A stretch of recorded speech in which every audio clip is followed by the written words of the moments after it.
chose certaine, aujourd'hui, on recule 10 ans, 15 ans en arrière. Ouais. C'est quand que les Pingouins ils étaient en finale de la Coupe contre les Sharks de San Jose à Pittsburgh pour Game 6? On va commencer le show avec une erreur, genre 2007-2008, dans ce coin-là. Là. Ouais, parfait. Parce qu'aujourd'hui, on fait du old school 25 Stanley. Je me souviendrai toute ma vie la fois que j'ai fait un vrai podcast. C'était toi puis moi. On finissait notre voyage, la Coupe Stanley à Pittsburgh. J'avais mon Snapchat qui roulait dans le tapis, puis j'avais fait des affaires avec Catherine Laflamme, la femme de Chris Letang. Puis toi puis moi, on était à l'aéroport de Pittsburgh, puis on a pris le téléphone, on s'est enregistré, on a slappé ça sur SoundCloud, puis on lançait le podcast 110%. C'est fou, hein? Par 25 Stanley. Ouais, par 25 Stanley. Exactement. Faut le brander correctement. Ouais, mais là, parlant de branding, Christophe Perrault, là, ben, je sais ce que tu fais, mais dis donc à toute la terre entière, à tout le monde du hockey, qu'est-ce que tu fais, là? J'en fais une coupe. Mon day job, j'étais avec Hockey Québec. Fait coordonnateur mobilisation des membres. Fait que ça c'est mon 9 to 5. Wow. C'est... Coordonnateur mobilisation des membres. Hey, man, ça rentre pas dans un titre YouTube. On pourra pas mettre ça. Non. Ça se peut que le titre YouTube fera... je te fais confiance. On va trouver quelque chose. Fait que ça mange quoi en hiver, un coordonnateur mobilisation des membres? Ben, ça mobilise des membres. Mais ma job, en gros, là, c'est super simple. C'est d'être là pour les intervenants, d'être là pour les parents, ben, des fois pour les joueurs même, mais tu sais, d'être là. Tu sais, souvent les gens se plaignent en tout cas se plaignaient que Hockey Québec est un peu loin. Puis notre but, c'est de se rapprocher des membres, de vraiment être là pour les aider, parce qu'il y a 1000 affaires. Puis tout existe dans les règlements. Tu sais, c'est moi, j'invente jamais rien. Là. Je dirige les gens vers les règlements. Je m'assure qu'on a une bonne collaboration, une bonne coordination avec certaines régions avec lesquelles je travaille, parce qu'on est 3 dans le département. Fait que je gère mon bout du Québec, puis on avance comme ça. Quand il y a des problèmes, ils m'appellent. Quand il y a besoin d'aide de règlements, puis moi, de mon côté, ben, quand il y a des nouvelles implantations de nouveaux règlements ou des nouveaux programmes ou whatever, je m'assure que le message se rentre bien en bas. Fait que c'est aussi simple que ça. Puis quand tu dis les membres, là, pour être membre de Hockey Québec, c'est quoi? C'est les joueurs, c'est les parents, c'est les coachs? Ça peut être bien du monde. C'est si t'es impliqué dans le hockey. Fait que tout ce que t'as nommé, toutes ces réponses, et plus encore. OK, donc n'importe qui joue au hockey mineur, qui joue novice, puis oui, atome, jusqu'à... Mais ouais. On dit plus ça? On dit plus ça. C'est M7, M9, M13, M15, M18. Fait que... OK, fait que là, je vais pas me faire cancel parce que non, c'est juste que, tu sais, c'est dans mon langage de day-to-day. Pour moi, j'entends plus ça, puis oui. Tu sais, c'est vraiment, c'est M13, M15, M18. Tu peux dire junior pour senior, ça existe encore. OK, c'est correct. Good. Puis quand tu parles de membres, là, c'est-tu quoi, on va dire, qui gèrent les parents qui pètent des coches dans les arénas? Ben, il y a une super bonne campagne de Québec là-dessus qui est vraiment sensibilisation, qui envoie tout un message. Non, c'est pas moi qui fais ça. T'sais, moi, je suis vraiment là pour... si jamais il y a un problème, ça va remonter. Toutes les structures sont en place. Moi, ce que je dis toujours, c'est que c'est pas Christophe Perrault qui décide. Il rend les structures, puis moi, j'enligne les gens vers la bonne place pour s'assurer que la valeur de Hockey Québec, toute la mission suive. C'est vraiment ça le but. Là. OK, fait que tu t'es bien fait briefer par ton département de com avant de venir ici, hein? Écoute, je connais ça. J'ai déjà travaillé en com, je sais pas si tu le savais. J'ai fait un peu de com dans ma vie, fait que ouais, je connais bien les messages. Ouais, puis mais sinon, la business de Hockey Québec, c'est une compagnie ou c'est une OSBL ou c'est un organisme communautaire? Il va falloir que tu demandes à mon boss. Je te dis que c'est pas moi qui gère ça. Ouais. Mais êtes-vous beaucoup? C'est une grosse business? Ouais, on est quand même, on doit être proche d'une trentaine quand même dans les bureaux. Là. Puis, ça, c'est dans les bureaux. Mais après ça, par région, c'est parce qu'il y a 14 régions. Ben, ces gens-là aussi ont des employés qui gèrent tout ça. C'est vraiment... C'est une structure, puis il y a toutes sortes de monde qui font toutes sortes de choses. On a quelqu'un qui s'occupe du para-hockey. Il y a quelqu'un il y a un département d'officiel. Il y a un département de mobilisation des membres. Chacun, il y a des gens qui font de la haute performance. Il y a des gens d'initiation. Il y a vraiment toutes sortes de monde avec des bagages différents qui font une équipe. Que le but, c'est vraiment, encore une fois, que les jeunes jouent au hockey, puis qu'ils jouent le plus longtemps possible, puis qu'ils s'amusent à jouer au hockey. La passion, c'est une des valeurs de Hockey Québec parce que c'est un sport de passion. On le voit dans toutes tes vidéos. T'as la passion de regarder une game de hockey. Puis je t'ai déjà vu dans une ligue de garage, t'as la passion de jouer aussi. Même si on n'a pas tout le temps de talent, on a la passion, c'est ça qui est important. OK, good. Puis en plus de ça, parce que t'es un homme de mille et un métiers, t'as été nommé recruteur en chef pour l'équipe de New York de la PWHL. Puis là, je sais pas, je pense que t'as le droit de le dire, mais en plus, c'est que t'étais une personne très convoitée. T'avais eu des offres de plusieurs équipes. Ouais, ben c'est ça. T'sais, mon titre, c'est Director of Analytics and Scouting. Fait que c'est très stats avancé puis scouting, mais ouais, officiellement, tu sais, j'aide le GM là-bas à New York avec tout ce qui est dossier. C'est quelqu'un avec qui j'ai travaillé, là, c'est un Québécois, là, c'est pas New York qui est venu me chercher. Mais oui, lorsque la Ligue a été créée, le jour, je me rappelle, j'étais dans le parc avec mes enfants, puis j'avais 2 offres sur la table de où est-ce que je m'en vais dans cette ligue-là, puis ce qui était quand même vraiment flatteur. Mais tu sais, j'ai décidé New York parce que j'avais une super bonne relation avec la personne qui est là. Puis encore à ce jour, on se parle pas mal à tous les jours. Je dirais qu'il y a des séquences de l'année où ma blonde est un petit peu étonnée d'entendre parler de la P-Dub, mais c'est vraiment une job ultra trippante. Là. Ouais, puis là, pardonne mon ignorance, Ouais. là, votre équipe est-tu bonne? Vous, c'est les Sirènes, hein? Ouais, t'as-tu une autre question? Alors, sérieusement, on a eu les 2 premières saisons n'ont pas été à la hauteur des attentes pour une multitude de facteurs. Là, avec l'an 3 qui arrive, je pense qu'on a vraiment bien twisté ça parce qu'il y a une expansion. Il y a 2 nouvelles équipes, fait que ça a passé de 6 à 8.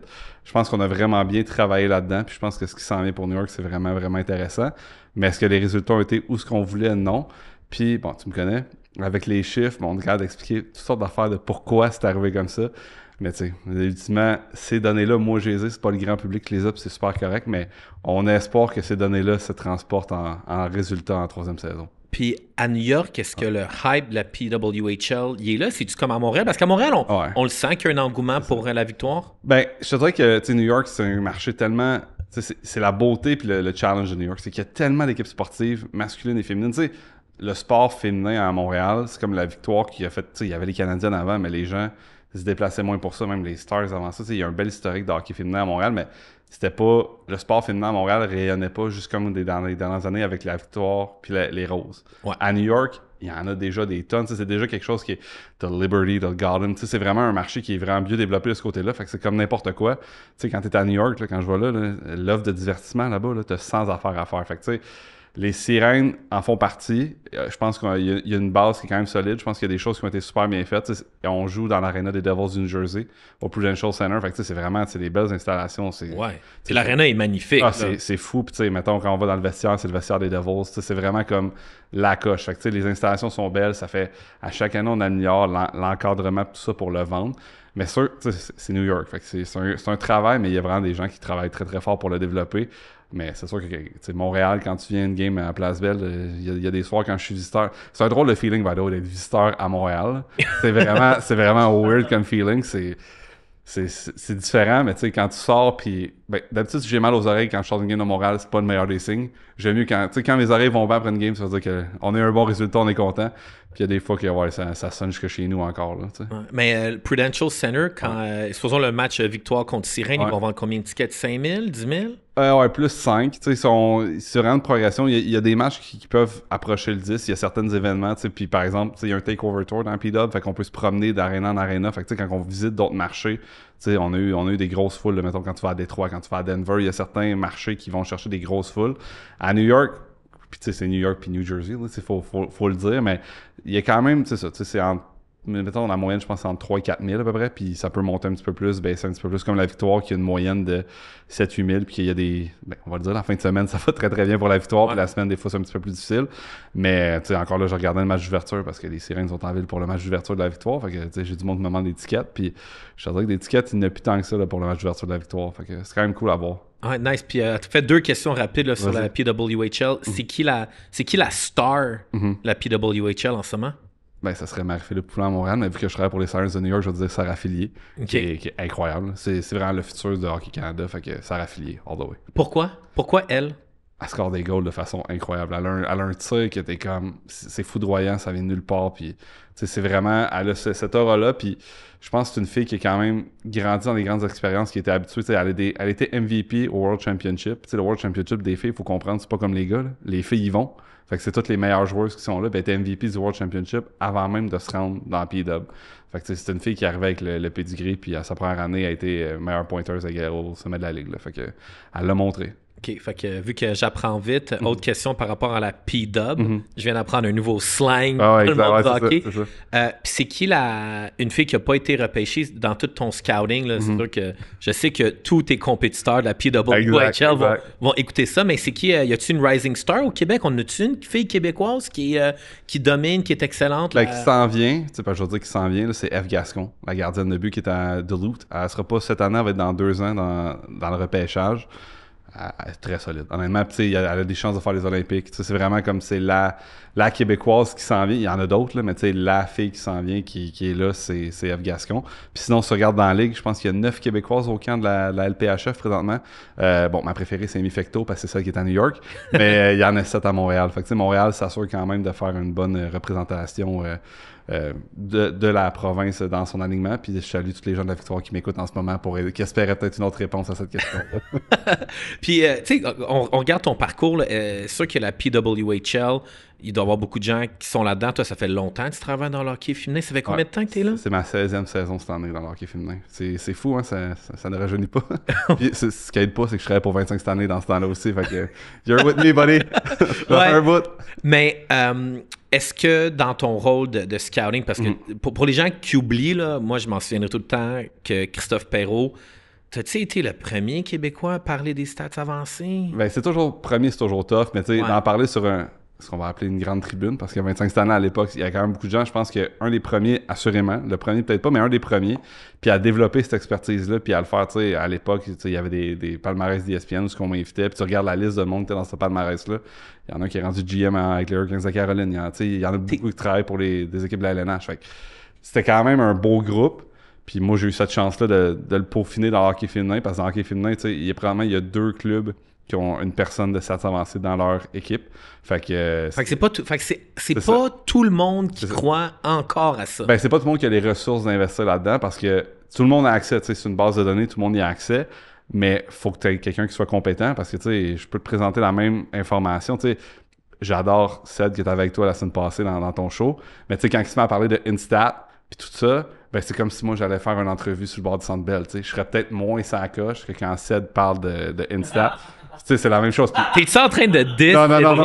Hey, parce que si t'amènes le HFTV Nation contre toi, là... Et c'est pour ça que j'ai commencé en disant ça, que j'adore Cédric, et que si moi j'allais faire mon entrevue, il n'y aurait pas d'HFTV, ça serait plate à mort, tu comprends? Mais tu sais, chacun a sa spécialité, puis moi c'est une spécialité que j'ai vraiment développée rapidement. Puis de comprendre, tu sais, Ced, c'est l'exemple parfait la semaine passée qui parle de Slavkovski qui bloque beaucoup de lancers. Il a 100% raison. It's not a good thing. Si ce gars-là bloque beaucoup de lancers, c'est parce qu'il n'y a pas le puck. Ça, c'est tout le temps dans sa zone. Tu sais, un lancer bloqué, puis je l'avais écrit sur 25 cents à l'époque, un lancer bloqué, c'est bien. C'est comme un chips. Mais si tu finis le sac au complet, c'est pas une bonne affaire. Puis si tu me check, I know what I'm talking about. Fait que c'est... Comme je te dis, c'est... Il le fait, c'est très bien. Mais quand tu mènes, c'est un warning sign. T'sais. Fait que j'adore Cédric. C'était rien contre lui. C'est juste que j'écoutais le show. Puis d'ailleurs, c'est comme mon point négatif d'être au show aujourd'hui. Je pourrais pas l'écouter parce que y a rien de mieux que le son de ta voix dans tes oreilles dans la vie. Là. C'est dégueulasse. Mais, tu sais, j'écoutais Cédric. Je suis comme, OK, ouais, je comprends l'intention. Puis c'est de la super bonne recherche qu'il fait. Mais en même temps, j'avais le goût de crier dans mon speaker. Non, c'est pas une bonne chose que Faf bloque autant de lancers. Tu sais. Ah, OK, mais là-dessus, par contre, j'ai semi-challengé. Vas-y. Parce que hier, il y a un gars qui a bloqué une shot de beauté, puis c'était Nick Suzuki. Ça, c'était incroyable. Puis même, ce qui était fou, c'est qu'on le voit qu'il a même regardé derrière lui pour voir c'était quoi l'angle de tir, l'angle de passe, puis il a comme vu... Il s'est comme mis dans la tête de Dallin, qui s'est dit Dallin va sûrement essayer de l'envoyer côté en bas à droite, puis il s'est placé de même, c'était épique. Mais ça, c'est pas un mauvais signe. C'est parfait, ça. C'est ce que je te dis tantôt. Un chip, parfait. Un bang, idéal. Qu'est-ce qui arrive si tu as la boîte de bang de 12? Ça se peut que tu te sentes moins bien. Là. C'est ça l'idée. Fait que un block shot, c'est parfait. Je dis pas au monde de se tasser, là, c'est pas ça. Là. Mais si tu es dans une situation où tu as tout le temps besoin de bloquer des tirs, c'est peut-être pas le meilleur signe. OK, parfait. J'avais plein d'autres questions sur ton parcours, mais vu qu'on est dans les stats avancées, puis on tombe directement là-dedans, quand on s'est parlé hier, tu m'as dit que tu me ferais un peu une genre de présentation dans ton rôle. Si t'étais, on va dire, supposons que t'étais le stats guy des Canadiens de Montréal, parce qu'un jour, Jeff Gorton puis Kent Hughes... Là, il y en a un très bon. Ouais? Ouais, Chris Boucher, il est solide. Là. C'est quand même... C'est une des raisons pourquoi ça va bien dans ces Chris Boucher, pas le gars de basketball. Non. C'est le gars de Sport Logic qui est le gars du Canadien qui fait ce que je fais, là, carrément. Puis on le voit dans la série Crave, là, il est impliqué... Comme moi, je suis impliqué avec le draft, avec les trades, avec l'alignement. Tu sais, c'est juste un support à tout le monde dans le staff. Fait que, ils ont quand même allumé. On va leur donner cette crise-là. Ils ont allumé, mais bon, tout le monde a allumé. Là, dans la ligue, tout le monde en a. Ouais, il n'y a pas un club bizarre, genre les sénateurs d'Ottawa qui n'ont pas allumé encore. Peut-être, là, mais je pense pas. Je pense que tout le monde en a au moins un. Des fois, tu sais, ça se peut que ça soit comme dans le queue, des fois, puis la personne fait aussi de la vente de billets. Là. Mais tout le monde en a un. Ça. OK. Fait que là, supposons Canadien, on est sur une bonne séquence. Moi, hier, j'ai aimé que pour la première fois de la saison, le Canadien a maintenu son avance. On s'est bien repris en troisième période. Là, on s'en va un voyage sur la route. Ça va affronter les Flames de Calgary qui pensent déjà à tanker pour McKenna. Il y a les Oilers Edmonton qui rêvent encore de gagner une Coupe Stanley. Ouais. Que ça n'arrivera pas après ça. Ils jouent contre les Canucks? Canucks, ouais. Les Canucks, pas de commentaires. Fait que, supposons, là, tu rentres à Martin Saint-Louis, tu rentres dans le vestiaire du Canadien. C'est quoi qu'on regarde, c'est quoi qu'on analyse, c'est quoi les bonnes affaires, c'est quoi les mauvaises affaires? Ben, je te dirais que l'affaire qui me fait énormément peur, parce que je commence avec le négatif pour le Canadien de Montréal, là, c'est que présentement, on s'emballe, pis c'est correct. Il y a des fans, puis on est là pour ça, sinon ça serait plate en maudit. Si tout le monde était comme moi, ça serait plate. Là. Tu comprends? Faut qu'il y ait de l'émotion. Là, tu es quand même en train de critiquer une équipe qui est premier de la conférence. Oui. Ils ont battu qui exactement? Merci. Qui ont joué? Qui va faire les playoffs? Qui ont battu qui va faire les playoffs? J'avoue que le Kraken les fera pas. Non. Les Red Wings les feront pas. Peut-être. C'est peut-être le club qui a le plus de chances de faire les playoffs dans ceux qui ont battu. Parce que les Blackhawks les feront pas. En fait, tu sais quoi? Moi, les Leafs, ils font fucking pas les playoffs. Hein? Je l'ai dit depuis le début. Qui va y faire? Ben, t'as raison. Aucun des équipes que le Canadien a joué va faire les séries. Puis, en même temps, je l'entends déjà l'argument, puis il est vrai, là. Faut quand même que tu les battes. C'est pas de ta faute. C'est pas de la faute des passes de la Nouvelle-Angleterre si on aura de marde cette année puis ils battent des clubs de jambon. Ça fait partie de la game. Quand t'as un mauvais club, tu le bats, c'est correct. Mais de toute façon, parenthèse, la NFL, la NFL, c'est la WWE. Là. C'est plus une ligue de sport professionnel, c'est une fédération de divertissement. Puis ça, c'est arrangé avec le gars des vues. Là. Il y a eu la pression du owner de Robert Kraft qui a appelé... Là, t'es sa shot à lui, hein? Je suis sûr. Fait que moi, je pense que c'est arrangé avec le gars des vues que les Pats aient un horaire facile. Anyway, on le sait tout que c'est fucking Chiefs puis Mahomes qui va gagner encore. Là. On regarderait Mêlée, ils vont nous le dire. Ouais, parfait. OK, continue, je t'ai coupé, vas-y. C'est ça, mais bref, fait que, tu sais, ça m'inquiète, puis la façon dont le Canadien gagne ses matchs présentement, puis ça peut être le fun, puis ça peut être inquiétant, parce qu'il les gagne en jouant comme un club de série. C'est-à-dire que c'est un club qui, présentement, le Canadien Montréal, est très bon défensivement, très bon dans les batailles à 1 contre 1. Quand est-ce qu'on a dit ça du Canadien? Là? Quand on était sur 25 Stanley, là, jamais que c'est un club qui était super bon dans les batailles 1 contre 1. Présentement, c'est l'un des meilleurs clubs. Puis ils sont vraiment bons à défendre aussi contre ce qu'on appelle les rushs. Les 2 contre 1, 3 contre 2, on en accorde très très peu. Donc il y a vraiment plein de bonnes choses défensivement, mais c'est comme ça qu'on gagne nos matchs. On les gagne pas nécessairement en créant énormément d'attaques contre des clubs de bas de classement. Fait que lorsque tu vas arriver contre des clubs plus élevés, pas les Flames, on s'entend, mettons les Oilers qui peuvent créer offensivement, qui peuvent challenger ce système défensif-là. Qu'est-ce qui va arriver? Est-ce que ton attaque va être capable de suivre? Puis le Canadien, moi, à la base, tu sais, quand je t'écoutais, tu disais, c'est sûr que le Canadien fait les playoffs cette année en début de saison. Moi, j'avais beaucoup de doutes. Parce que l'an passé, le Canadien est un club qui, défensivement, en arrachait énormément et a été sauvé par Montembeault. Cette année, c'est l'inverse. C'est la défense qui sauve Montembeault. Et là, t'as Dobèche qui arrive et qui fait sa job. Ouais. Mais je trouve que c'est un club qui... Tu sais, je trouve que c'est un club, est-ce qu'ils vont se rendre aux séries ou non? C'est compliqué. Mais s'ils se rendent en play-off, là, par exemple, c'est déjà un club qui joue de la bonne façon. Ceci étant dit, c'est long, 82 matchs à jouer de même. Là. Puis on le voit déjà, quand ça va avoir des blessures, la fatigue va s'installer avec un voyage comme on le voit. Tu sais, de ce que je vois du Canadien, présentement, il y a des forces, il y a des faiblesses, c'est sûr. Là. Mais, comme je te dis, s'ils se rendent, ils jouent de la bonne façon. Il va falloir qu'ils se rendent parce que ça sera pas facile de maintenir ce niveau-là match après match, soir après soir. Il y a beaucoup de... Tu sais, ça va bien, là. Tout va bien, comme tu dis, ils sont où ce qu'ils sont. Mais il y a une couple de petits signaux à côté qui font watch out, là, tu sais. Hey, t'es party pooper, mon gars. Tabarouette. J'ai quasiment envie d'aller mettre les jerseys du Canadien au poubelles. Tabarouette. Vibe killer. Mais en fait, si le Canadien de Montréal était un stock à la bourre, ce que tu dirais en ce moment, c'est short le stock. Ça veut dire que vu que j'ai signé des ententes qui me donnent pas le droit de dire ce genre de choses-là à cause de paris sportifs. Ouais. Fait que je ferai pas de commentaires. Mais c'est ça. Je t'obstinerai pas non plus. On va dire ça comme ça. On va s'en parler de paris sportifs. Mais juste petite parenthèse, tu mettras la caméra juste sur moi, Arnaud. Fait que, en lien avec ce que tu me dis, c'est que vu que Mise au jeu plus offre toujours les meilleurs odds sur le Canadien de Montréal, c'est qu'au cours des prochains matchs, je devrais gager contre le Canadien de Montréal. Parce que la cote de miser contre le Canadien va être encore bonne. Fait que c'est ça que tu me dis, là. On s'aligne pour une série de défaites, là. C'est ça que t'es en train de dire, là. Ouais, je vais faire référence à mes avocats là-dessus sur mon conseil de Paris. Mais c'est un club, tu sais, le Canadien, ce que j'aime moins offensivement, là. Ouais. Parce que quand je te dis que c'est offensivement qui m'inquiète, parce que défensivement, la structure est bonne. Mais offensivement, on n'a pas de tir sans pression. Tu sais, quand tu regardes, là, plus pas une vieille... Sans pression, là. Ouais, c'est ça, pas une vieille référence de rap, là, c'est ça. C'est ça, mais bref, c'est que on n'a pas de... On est capable de se démarquer vraiment. Tu sais, on n'a pas de tir où ce que le gars a 0.2 secondes pour ça. Parce que la NHL, on s'entend, là, t'auras jamais 8 secondes pour prendre ton shot, là. Mais quand tu regardes, statistiquement parlant, on a beaucoup discuté à obtenir un tir sans pression. Fait que ça fait en sorte que l'attaque est plus difficile à obtenir. Puis là, pour l'instant, ça va bien. Mais comme je te dis, quand on va pogner des clubs un petit peu plus élevés, qui ont plus d'aspiration que ceux qui ont eu jusqu'à maintenant, c'est là que le bas peut peut-être un petit peu plus blesser. Puis le power play puis le piqué, présentement, c'est pas nécessairement la force. Le piqué est extrêmement vulnérable sur les passes dans l'enclave. C'est un des pires clubs de la Ligue jusqu'à maintenant cette saison pour ça. Puis c'est là que tu peux te faire avoir parce que si tu fais ça contre des clubs qui ont des guns comme on s'en va affronter dans les prochains jours, ça va être plus rough. Là, fait que je suis content de ce que tu me dis parce que moi, je trouve que après la défaite contre les Rangers de New York, je trouve que les gens au Québec, on est vraiment dur envers Samuel Montembeau. Le monde l'ont critiqué, puis je me dis, hey, Panarin, c'est quand même un hostie de sniper, là. Fait que, tu sais, comme, les Rangers, ils ont du firepower, là. Ouais. Fait que, tu dis ce que je dis. Quand le Canadien pogne un club un petit peu fort, il y a des excuses, puis soudainement, les résultats sont moins là. Puis encore une fois, je te dis pas que le Canadien est mauvais, loin de là. Je te dis juste que, pour moi, faire les playoffs, présentement, c'est peut-être 55-45 pour le oui. C'est pas 100%, tu comprends? C'est ça mon point.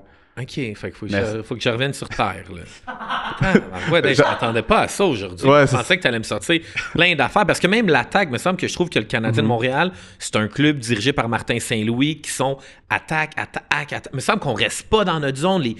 Autant avec un Matheson qu'un Lane Hudson qui sont capables de transporter la rondelle rapidement. Les passes sont rapides, on rentre dans la zone, ça va bien. On a des gars comme 100%. Demidov. T'as toute raison là-dessus. T'as toute raison. C'est un club qui... Tu sais, c'est quoi la meilleure façon d'être bon en défense? Si t'es pas en défense, ça va bien. Ouais. Slav n'aura pas besoin de bloquer 800 shots par game s'il est pas en zone défensive. C'est la même chose. Ce que tu dis, t'as raison. C'est juste que lorsqu'on arrive en zone offensive, il y a un petit peu plus de difficulté à se démarquer. Mais tu sais, tu regardes les chiffres de la Ligue, là, Demidov, c'est un des joueurs qui a la puck sur sa palette le plus souvent en zone offensive. Ouais, mais il est dans le coin. Ben oui, mais c'est ça. C'est exactement ça. C'est que c'est un club qui passe en zone offensive, mais un petit peu plus de difficulté à créer. Puis ça peut venir, là. C'est normal, tu sais. C'est une saison de 82 matchs. Là. Martin Saint-Louis, il est pas assis. Puis on dit Martin Saint-Louis, mais tous les coachs, là, ils sont pas assis dans leur bureau à dire « Ah, ça va bien, on fait rien. » Ce que je te dis là, ils ont accès au même chiffre que moi. Fait que le gars de stats, il arrive dans le bureau, il dit « Ouais, non, good job, guys. » Puis ça va bien, mais... Tac. Puis ça, la job du gars de stats, c'est de le faire quand tu gagnes puis quand tu perds. Ça, j'ai eu un petit peu plus d'expérience l'an passé quand tu perds. À un moment donné, ils sont tannés de t'entendre parler qu'on fait ça bien, on fait ça bien. Mais il faut que tu trouves des façons de passer ton message parce que chaque club a des choses à améliorer. Chaque club a des choses qui font bien. Puis c'est juste de trouver la balance sur quoi tu travailles. T'sais. OK. Fait que là, mais là, Demidov, qu'est-ce qu'il peut faire pour s'améliorer? Ben, comme tu dis, c'est de trouver un petit peu plus l'enclave. C'est ça. Demidov, quand tu regardes, il est très bon pour gagner la zone avec la rondelle. T'sais, il dompe pas le puck. Puis honnêtement, quand il dompe le puck, il va la chercher. C'est vraiment, là, c'est dans les meilleurs de la Ligue pour ça. Insane, Demidov. Exact. OK, fait que là, par-moi donc, Demidov, il est le meilleur dans toutes les stats. Ça sort moi donc toutes les pas toutes meilleures dans toutes les stats. J'ai nommé les deux dans lesquels il shine vraiment. La possession de rondelle. Possession de rondelle en zone. Fait que juste le nombre de secondes, littéralement, qu'il y a la puck sur la palette en zone offensive. Puis je pense qu'il y a juste, le chiffre, je pense que c'est 46 secondes par 20 minutes là, de jeu. Fait que ça n'a pas l'air gros, mais ça, c'est dans les meilleurs de la LNH. Wow. Fait que juste d'avoir ce temps-là, c'est quand même bien. Puis moi, ce que j'aime beaucoup dans cette statistique-là, c'est que ça lui donne l'opportunité de se développer dans quoi il est vraiment bon, c'est-à-dire le jeu offensif. Plus il va avoir le puck en zone offensive, plus il va découvrir, plus il va devenir à l'aise, plus il va... Tu sais, c'est comme ça qu'il se développe. Là. C'est pas en regardant, tu sais, oui, du vidéo et tout ça, mais le faire, c'est la meilleure façon. Fait que, tu sais, le kid, il est jeune. Il faut lui donner le temps. Laissons-y le temps. Puis là, la bonne nouvelle, c'est que présentement, lui-même et ses coéquipiers le placent dans la position pour qu'il se développe. Ça, c'est R. Ouais, numéro 1. Mais même parlant de développement, tu sais, là, toute l'année dernière, puis tout l'été, là, on fabulait. Ils nous font un deuxième centre. Ouais, absolument. Mais Olivier Kapanen, he's the guy. If he's the guy, you're not going to the playoff. Ah non, t'es pas sérieux. Ouais, honnêtement, Kapanen, quand tu regardes son profil statistique, là, c'est écœurant parce que tu vois un gars, tu comprends pourquoi il a le rôle, tu comprends pourquoi il bougera pas de ça, puis tu comprends pourquoi il y a une limite à ce qu'il peut faire. Parce que ce gars-là, dans quoi il est excellent, Kapanen, là, c'est quand il y a la puck en zone défensive, le jeu progresse. C'est-à-dire c'est le genre de gars qui fera pas de turnover. Le genre de gars qui fera pas stagner en zone défensive. La transition, la passe à ses alliés, peut se mettre en option de passe. Vraiment excellent pour défensivement, même enlever la rondelle à l'adversaire. Toutes des affaires qu'un coach adore. N'importe quel coach, là, c'est parfait parce que quand tu mets ce gars-là, moi j'en ai plus de cheveux, là, mais t'as pas de cheveux gris de plus, tu comprends? C'est pas le genre de gars qui te fait grisonner des cheveux. Le problème avec Kapanen, c'est que tout ce que je viens de te dire en zone défensive, en zone offensive, c'est le portrait inverse. C'est un gars qui fait cafouiller beaucoup de jeux. C'est pas un gars qui va faire avancer des jeux nécessairement, ça va stagner avec lui. Fait que quand il est là, puis c'est Slater Coucou dans le temps qui s'était fait dire ça par son GM puis qui avait pris sa retraite à cause de ça, mais c'est un minute killer. Dans le sens que quand il est sur la glace, puis là, il score, c'est beau, il profite de ses opportunités. Ouais. Faut pas s'attendre à ce que ça continue, tu comprends?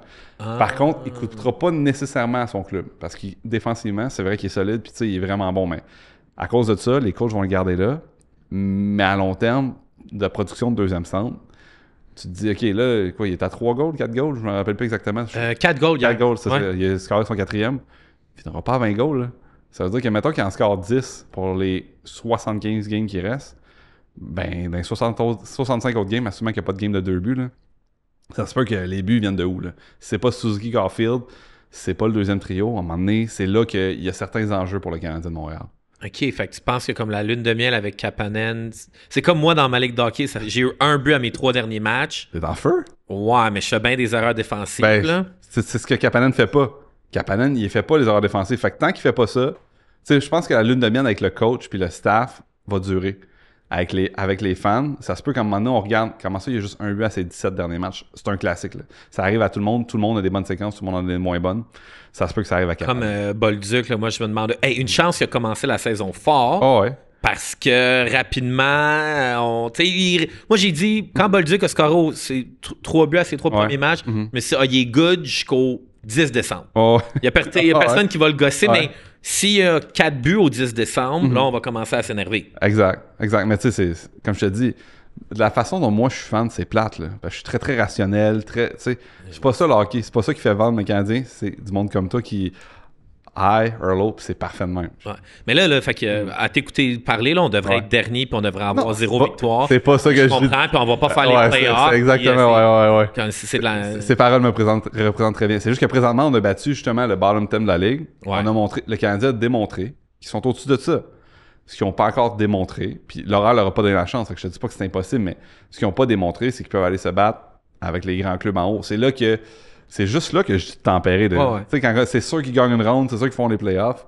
Ça se peut que ça arrive, là. Je te dis pas que c'est impossible, c'est loin d'être impossible. 55-45, ça veut dire que c'est plus probable que non. Mais c'est encore un scénario possible que la ballonne se dégonfle un peu. OK, bon, mais en tout cas, je suis sûr que mes amis chez Mise au jeu doivent être en train de cruncher des numbers, puis ils vont tout ajuster leurs stats là-dessus. Mais tu parles des gros clubs, là. Ouais. Comme, c'est qui les gros clubs dans la NHL qui vont nous décalisser? Ben, mettons, si je regarde dans l'Est, il y en a deux qui sont vraiment évidents, là. Les Hurricanes? Ouais, c'est beau, JT. Bravo. Est-ce pas si cave que ça, le bonhomme? Non, je sais. Les Hurricanes, c'est les Devils. C'est les deux grosses machines présentes. Les Devils, parce que ça fait longtemps, ça fait une couple d'années que je misais sur les Devils pour gagner la coupe. Puis à un moment donné, j'ai comme arrêté. Ouais. Mais là... Fait qu'à chaque fois que tu dis mise, j'aimerais ça que tu mettes un black box sur ma face. OK, ouais. Je t'ajusterai pas tant de job que ça. Non. Mais, tu sais, bref, je pense que c'est les deux vraiment gros clubs. Après ça, t'as le Lightning et les Panthers qui sont comme plus sure shot, mais leur but, c'est pas de dominer en saison régulière. Les Panthers, on connaît toutes les blessures qu'ils ont. Fait que, est-ce que ça va être autant dominant en saison régulière? Peut-être pas. Mais tu sais, mettons que t'arrives mettons que le Canadien finit 3e. Parce que c'est possible. Là. Dans tout ce que je t'ai dit, c'est possible que le Canadien finisse 3e de sa division. Il arrive, première ronde, c'est les Panthers. Ou première ronde, c'est le Lightning. Parce que ça se peut, là. D'un coup, que les Maple Leafs finissent premier juste pour...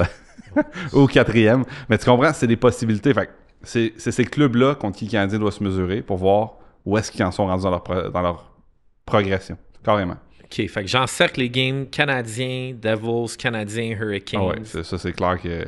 Écoute, je te dirais d'encercler la game contre l'Avalanche juste parce que ça va être Canadien nordique, là. Ah ouais, parlant de ça, là, je comprends pas pourquoi il y a une controverse là-dessus. C'est quoi, le monde sont fâchés que l'Avalanche font de l'argent sur le dos des gens de Québec? C'est un peu ça? Ben, tourner le fer d'emploi. Tu sais, dans le sens que c'est les gens, tu sais, les Nordiques pis l'Avalanche, je comprends que c'est fiscalement ou whatever, c'est la même affaire. Mais c'est pas la même affaire, là. Les fans de l'Avalanche ne trippaient pas sur les Nordiques, puis les fans des Nordiques, Il y en a qui ont suivi, là, mais là, l'attrition des années, là, à quel point il y a des fans de la... Il y en a encore, je les salue. Mais est-ce que c'est vraiment un lien fort? Puis tu sais, ils vont faire jeudi, ça va être Nordic Whalers. Tu sais, les Hurricanes vont mettre le chant des Whalers. OK, mais ça, c'est cool. Ça va être sick. Mais ça, là, des fois, des affaires de marketing, là, de mieux le faire... Ouais. Au lieu d'avoir donné fucking 10 millions aux Kings de LA pour une game contre les Panthers, c'est comme, fais-les bien. Amène un match pré-saison de l'Avalanche du Colorado à Québec, porte le jersey des Nordiques, fais une game avec les Hurricanes, Nordic Whalers de Hartford, pré-saison. Là, tu peux faire quelque chose qui est comme rattaché. Puis si tu veux vendre des jerseys, tu vas vendre bien plus de jerseys des Nordiques en ouvrant des pop-up shops à Québec en pré-saison. Que là, t'es un gars de Québec. Tu vas-tu aller te commander un jersey de McKinnon des Nordiques sur NHL.com puis shipper ça au Québec, ça va te coûter genre 800$ alors que t'aurais pu le faire au Québec? Je comprends pas. Comme l'idée est bonne, mais pourquoi ça a tellement été mal exécuté? Ben, il essaie de se rattraper, de le faire contre le Canadien, de le faire contre les Hurricanes. Ils vont le faire 2 fois Nordic Whalers, là, le home and home. Au moins, il y a cet effort-là. Mais souvent, des fois, c'est l'approbation. C'est toutes sortes d'affaires. On le sait, cette année, les 3e jerseys ont sorti vraiment tard. Fait qu'il y a toutes sortes d'impacts qu'il peut y avoir là-dedans. Mais c'est sûr que ça enlève un peu de magie. Mais en même temps, moi, je suis pas à Québec. Je sais pas si le monde serait genre fâché que les Nordiques, que l'Avalanche utilise le logo des Nordiques. Tu sais, mettons, là, les Nationals de Washington arrivaient avec un match en uniforme des Expos. Là. Ce serait fucking cool. Bon, écoute, tant mieux. Je sais pas si tout le monde pense à ça. Le jour où le documentaire sort sur la mort des Expos, il y a toute cette espèce de... C'est une sensibilité. Fait qu'il faut voir jusqu'à quel point les gens ont fait leur deuil, mais c'est sûr que c'est un beau clin d'œil, mais je peux comprendre, tu sais, si t'es fan vraiment des Nordiques puis que t'as encore cette flamme-là qui brûle en toi, c'est pas les Nordiques, ça, là. Tu sais, l'Avalanche... Je comprends que oui, techniquement, c'est nordique, mais c'est pas les Nordiques. C'est fuck all les Nordiques. Les Devils auraient pu mettre un champ des Nordiques, puis le lien est quasiment le même, là, tu comprends? Fait que je pense que c'est... Non, mais c'est ça pareil, là, le lien qui unit, c'est un déménagement en 1995, là, ça commence à dater. Là. Ouais. Bon, là, tu m'as un peu déprimé avec tes affaires canadiens, puis c'est encore déprimant avec l'affaire des Nordiques. Là. Ouais. C'est quoi les affaires positives? Là? C'est sûr qu'il y a des affaires bonnes chez le Canadien. Ah, il y en a plein. OK, bon, vas-y, donne-moi en 3. 3, ben, j'aime beaucoup, tu sais, Dobson et Madison. Tu sais, quand je te disais tantôt que le Canadien gagnait des batailles 1 contre 1, là, c'est ces 2 gars-là. C'est ces 2 gars-là principalement qui sont là, qui gagnent des batailles, qui travaillent, puis qui ramassent le puck. C'est aussi simple que ça, tu sais. Tu ramasses le puck, tu restarts. Ces 2 gars-là sont vraiment efficaces. Ouais, mais hier, Matheson et Dobson ont tellement bien joué. Là. Moi, j'ai pas compris pourquoi il y a du monde qui hate Matheson. Moi, j'adore Matheson. Mais c'est drôle parce que tu parlais de. On permet des passes dans l'enclave. Ouais. Puis moi, l'année dernière, en série, j'avais juste analysé le jeu de Matheson. Puis Matheson, il est tout le temps à terre dans ça avec son bâton. Fait qu'il fait la job pour ça. Là. Ouais, mais c'est parce que tu sais, les gars dans les choses, c'est quand même pas pire, apparemment. Là. Ouais. Une petite sauceur par-dessus le bâton, ça peut arriver. Là. Ouais, moi, je suis pas capable. L'autre gars, il l'intercepte avec son main et il score. C'est ça, exact. Fait que, c'est des choses qui arrivent. On salue tes coéquipiers de la Ligue de garage. Ouais, j'étais obligé de dire ça dans le podcast aujourd'hui. C'est ça. Fait que bref, c'est ça. Tu sais, puis une autre chose très positive, tu sais, je parlais d'Emidov qui, offensivement, il y a beaucoup le puck. Caulfield, défensivement, gère très, très bien la rondelle. Ouais, j'ai remarqué ça hier. Puis on sait Caulfield, bon, Team USA, il y a eu toute la controverse. Si Caulfield veut faire cet alignement-là, il faut qu'il soit A1 défensivement. Puis je suis convaincu que c'est le message qu'on a donné chez les Canadiens parce que c'est ce qui arrive. Défensivement, cette année, très peu de revirements. Tu sais, tout ce que je disais pour Kapanen, Caulfield encore une coche au-dessus. Vraiment, défensivement, il fait très bien progresser le jeu, puis c'est ce qui permet d'arriver en zone offensive. Puis avec sa shot, pas besoin d'avoir le A1 place. Là. N'importe où il peut scorer. Fait que défensivement, c'est un gars qui s'est énormément amélioré cette année. Ouh, ça, c'est une bonne nouvelle parce que moi, des fois, j'avais peur que Caulfield devienne un joueur unilatéral, un peu comme un Mike Camilleri. Tu sais, c'est le fun d'un gars qui a mettre dedans, mais si la seule chose qu'il peut faire, c'est se parker au cercle de mise en jeu puis faire un one-timer, quand ça arrête, le joueur, il devient inutile. Fait que ça, c'est sûr que c'est du Martin Saint-Louis qui a travaillé là-dessus. Ben, tu sais, je pense que c'est l'agent. Team USA, Martin Saint-Louis. Je pense que tout le monde est au courant de qu'est-ce qui motive Cole Caulfield cette année. Puis c'est parfaitement normal que ça soit Milan. Puis c'est pas juste parce que c'est une belle place, là, c'est les Olympiques. Fait que quand tu sais ça, ben c'est facile pour Martin Saint-Louis de taper sur le clou. C'est ça ton objectif. Hey, gars, oui, tu nous aides nous autres, puis tu nous aides de même.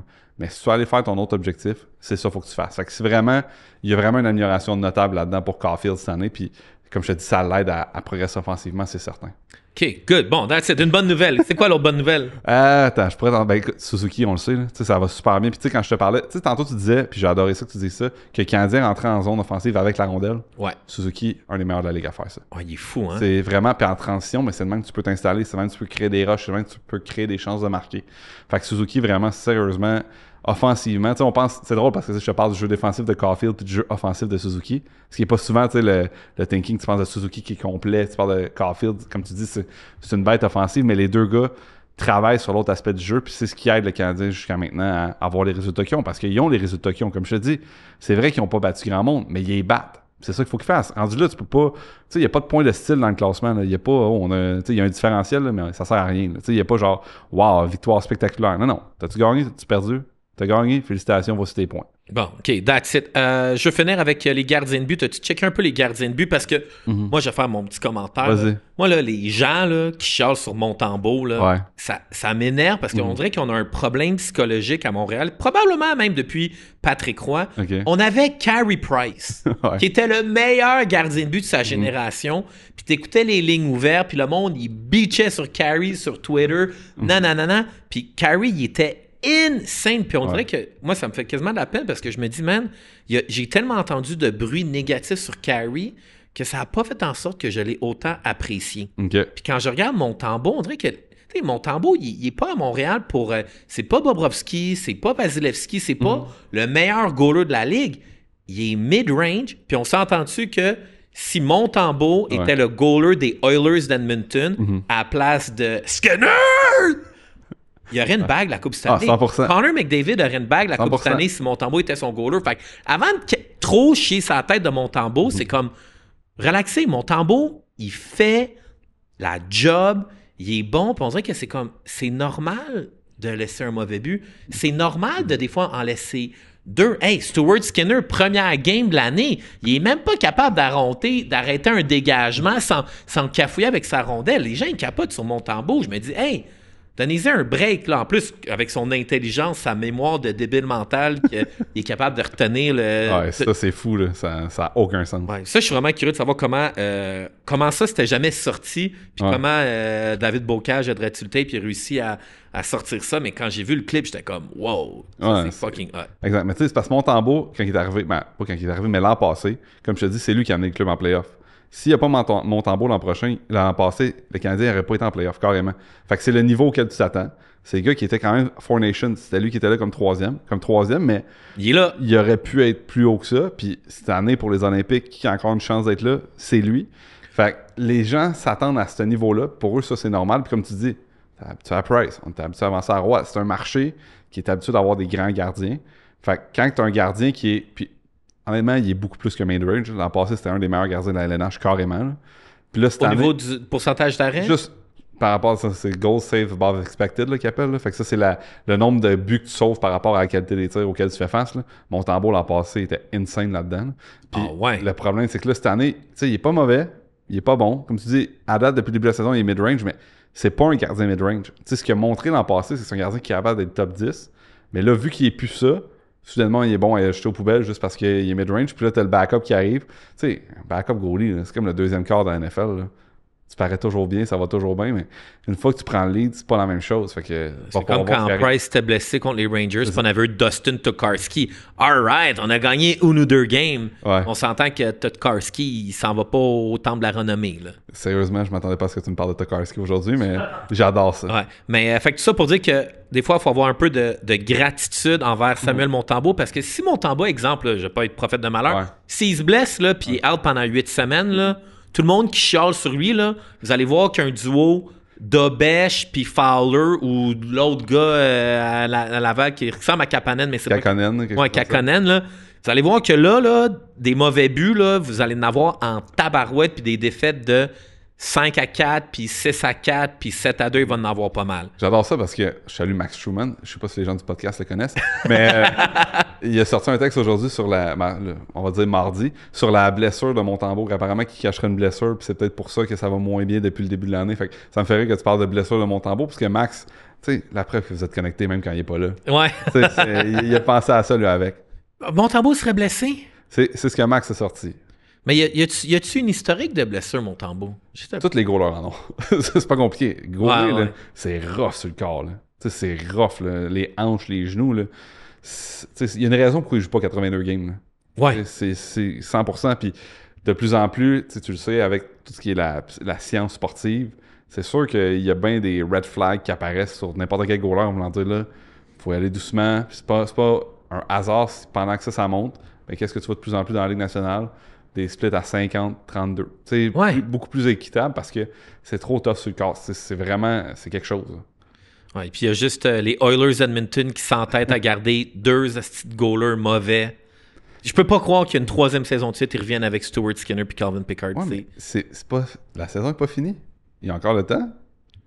Moi, des fois, je me dis, est-ce qu'il y a une conspiration à travers la NHL que tous les GM se disent on trade pas de goaler aux Oilers? Fuck that. Je te garantis que non. Parce qu'il y a 32 jobs dans la ligue, puis ils veulent tous garder leur job. Fait que s'il y a une façon qu'ils pensent que c'est un bon deal, ils s'en sacent, ils vont faire le deal. Fais-moi confiance.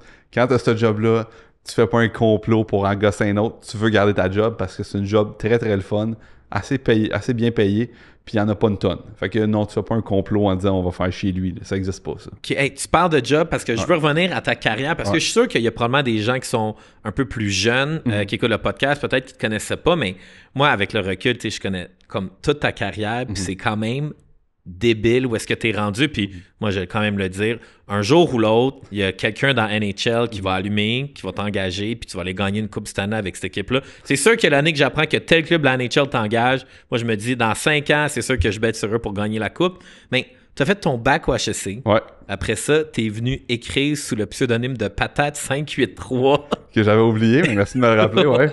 Chris Perrault, il écrivait des textes Patate, quelque chose, avec des textes à pu finir de mock draft. C'était des longs textes, ouais. Après ça, tu es arrivé avec les stats avancées.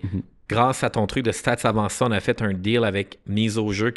C'est l'année que tu avais prédit. Tu avais tout le temps betté en fonction des stats avancées sur qui allait gagner la Coupe Stanley. C'est l'année que les Kings ont gagné. Puis les Kings perdaient 3-0. Ils avaient fini 8e. Ils perdaient 3-0 contre l'Avalanche du Colorado. Je me souviens juste des gagnants. Je me souviens pas qui a Ouais, mais je pense que c'était 3-0 Colorado. Ouais. Tu continues à gager sur les stats avancées. Puis les Kings ont gagné. Tu as fait des stats avancées pour l'équipe de hockey féminine de l'Université de Montréal. Ouais. Tu as été assistant GM au Foreurs de Val-d'Or. C'est un peu le même titre que j'ai présentement. J'étais vraiment aux stats, mais j'aide. Tu sais, quand je suis aux stats, soit j'aide le coach, soit j'aide le GM, soit j'aide tout le monde. Fait que c'est tout le temps les mêmes titres, mais officiellement, j'aide le GM avec les drafts puis les trades, ces affaires-là. Genre, mettons, l'histoire que j'aime raconter par rapport à ça, c'est que quand ma fille est née, le lendemain, elle est née comme je me rappelle plus si elle est née le matin ou le soir, ça paraît bien. Mais bref, elle est née, puis ma blonde se reposait, ma fille se reposait. Là, à 2 heures après un accouchement, tout le monde dort sauf toi parce que on est là, tu fais pas grand-chose officiellement.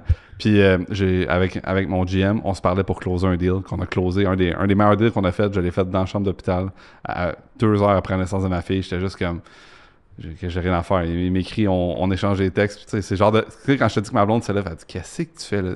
Là, présentement, t'es dans. Mais ouais, parce que la date limite, c'était le lendemain. Puis, tu sais, la date limite, c'était le 6, ma fille est née le 4. Fait qu'il fallait rouler. Puis, on a closé un très bon deal à ce moment-là. C'était quoi le trade?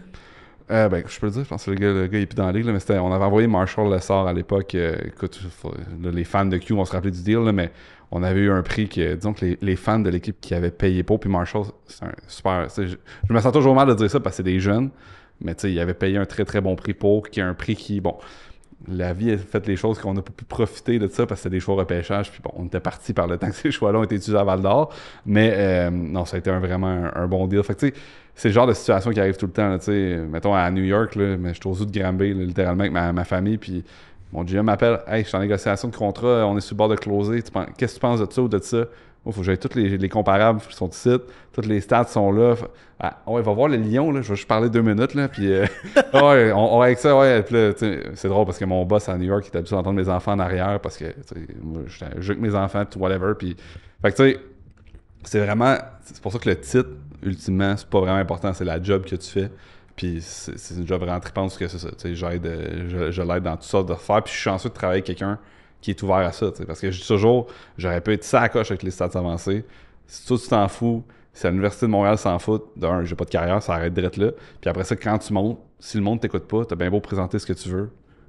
Même si t'es sacoche, ben t'as besoin d'une équipe, t'as besoin de gens qui sont prêts à écouter. Fait que j'ai été vraiment chanceux de tomber là-dessus aussi. Là, Fait que pour quelqu'un qui veut faire ce que tu fais, c'est quoi le meilleur skill set qu'il faut avoir? Ben dans mon cas, ça dépend de c'est quoi ton skill set. C'est vraiment bon en programmation, parfait comme skill set. Il y a bien des clubs de la LNH qui cherchent du monde de même. Si tu veux aller dans la NHL direct, là, si t'es en programmation et t'aimes le hockey, là, chaque année, il y a à peu près 10 postings de on cherche un programmeur de telle sorte pour faire nos systèmes internes, blablabla. Fait que ça, c'en est un. Moi, la façon que moi je me suis démarqué, c'est la vulgarisation. T'sais, le domaine des statistiques avancées, c'est pas tout le temps le domaine de gens qui s'expriment le mieux, carrément. Là. C'est souvent des gens qui sont très, très intellectuels, mais qu'ils vont t'expliquer comment ils sont arrivés à leur formule puis comment ils ont fait ça. Moi, j'étais habitué avec les carabins, j'avais 30 secondes pour parler. Fait qu'en entraque, 30 secondes. Quand j'ai commencé avec 25 cette année, mes textes étaient 10 000 mots. On a réduit ça à 500. Fait que tu sais, comment bien présenter un point rapidement. Je pense que moi, c'est ça ma force. C'est de vraiment y aller comme straight to the point. T'as pas besoin de savoir c'est quoi la formule en arrière. Ce que t'as besoin de savoir, c'est quoi la situation, comment qu'on peut trouver des solutions, puis comment qu'on peut avancer. Fait que ça, moi, c'est ça. Fait que c'est de trouver, puis je dis à n'importe qui veut travailler dans le hockey, là, c'est toujours la même chose. Puis t'es l'exemple parfait. Trouve dans quoi t'es bon. T'sais, trouve ce que t'aimes faire, puis ce que t'es meilleur que les autres, carrément, puis fais ça. T'es bon dans quoi? T'es exubérant, t'as le clic de... Tu sais c'est quoi que le monde veut voir sur les réseaux sociaux. Tu ouvres ton sel, tac, tac, ça demande que t'as fait une carrière. Carrément, tu sais. C'est vraiment de trouver c'est quoi ta force, puis exploite-la au maximum. Puis après ça, faut que tu sois chanceux. C'est pas plus compliqué que ça. Puis vu que tu es tellement dans cet univers-là, Ouais. je crois que là, avec le temps, moi, je vieillis, puis je réalise que c'est peut-être un petit peu moins glamour qu'on pourrait le croire, d'une certaine manière. Mm-hmm. Toi, vu que tu es dans la réalité, si tu compares, on va dire, travailler dans Q Ouais. ou travailler dans la P-Dub, Ouais. est-ce que c'est la même chose? Puis est-ce que tu Non. penses que... C'est pas la même chose. Puis tu sais, c'est les budgets d'exploitation qui sont pas les mêmes. Tu sais, c'est aussi niaiseux que quand je me promenais avec la Q, j'ai pas le même hôtel que quand je me promène avec la PWHL. Tu sais, en partant, c'est juste un fait. T'es mieux traité dans P-Dub. Ah, vraiment. Vraiment. Puis, tu sais, le salaire est pas le même. Tout est différent parce que c'est du professionnel. Ultimement, c'est ça la différence. Mais t'as raison quand tu dis que, tu sais, est-ce que c'est tout le temps glamour et tout ça? Man, je fais des... Tu sais, moi, souvent, j'analyse des games de hockey à minuit, 1h du matin parce que c'est là que j'ai le temps, tu sais. Puis, un matin, j'ai pris mes notes pour le Canadien. J'avais mon gars qui était sumo, qui a eu son rare temps d'écran parce que chez nous, on n'a pas de temps d'écran. Mais là, un matin, il fallait que je fasse mes notes. Fait qu'il y a eu un petit temps d'écran, le temps de checker mes stats. Fait que, tu sais, oui, ça a l'air glamour. Puis, tu sais, quand tu le vois, tout le monde est en dessous, non, mais le nombre d'heures que tu fais dans ton bureau, chez vous, c'est super le fun. C'est ultra trippant. Mais je dirais pas que c'est glamour, non. Ouais. Hey, tu sais quoi, tu as dit quelque chose par rapport au temps d'écran, puis je vais faire vraiment Ouais. un virage à Vas-y. 90 degrés parce que c'est aussi ma mission ou une nouvelle vision que j'ai pour le podcast de pas juste parler de hockey. Parfait. Tu parles que tu m'en avais déjà raconté, tes enfants, ils ont pas d'écran chez vous. Ta blonde est neurologue? Neuropsychologue. Ta blonde est neuropsychologue, puis elle s'intéresse beaucoup à ça. Puis je sais que l'audience de 25 années, c'est beaucoup de gens qui ont des jeunes enfants. Fait que toi, chez vous, il n'y a pas d'iPad? Non, ils n'ont pas d'iPad. Ils n'ont pas d'iPad. Puis ils ont quel âge, tes enfants? Ils ont 2 et 3 ans. Les deux sont en 2022. Je dirais pas que c'est un conseil que je donne aux gens, mais nous autres, c'est arrivé de même. Mais tu sais, on fait vraiment attention à ça, dans le sens que, tu sais, de temps en temps, de plus en plus, à 2 et 3 ans, tu sais, ils écoutent des fois un film par fin de semaine. Tu sais, mettons, mes enfants ont vu 3 films, là, fait qu'ils aiment 3 films parce que c'est eux autres qui ont vu. Mais tu sais, mettons, tous les personnages de Disney, nous autres, on a une bibliothèque de 150 livres de Disney. Fait que les autres, ils les connaissent comme des livres. Ils connaissent pas comme des films. Tu sais, le temps d'écran, c'est toujours très, très important de commencer avec ceci. Là, je regardais la caméra d'un coup sur Sumo, là, mais je ne juge personne qui prend le temps d'écran. Je comprends. Tout le monde a sa réalité. C'est super correct. Maintenant, nous, tu sais, ma blonde ne veut pas avoir les impacts du temps d'écran. Tu sais, moi, je dis, puis c'est quand j'ai dit ça, là, mais elle a une job à cause du temps d'écran. Tu sais, elle traite beaucoup de jeunes qui sont en difficulté d'apprentissage. Puis c'est pas juste à cause des écrans, là, il y a plein d'autres facteurs, mais une question qui revient tout le temps, ben, c'est quoi le temps d'écran de l'enfant? Puis c'est fou, là, on s'en rend pas compte parce que même nous autres, on est tout le temps sur notre sel. Puis moi, je fais attention de quand je suis avec mes enfants, j'essaie de pas être sur mon sel. Évidemment, il y a des périodes de l'année où je suis dans la piscine puis je suis au téléphone parce qu'on gère un repêchage d'expansion. Là. La vie est ainsi faite. Là.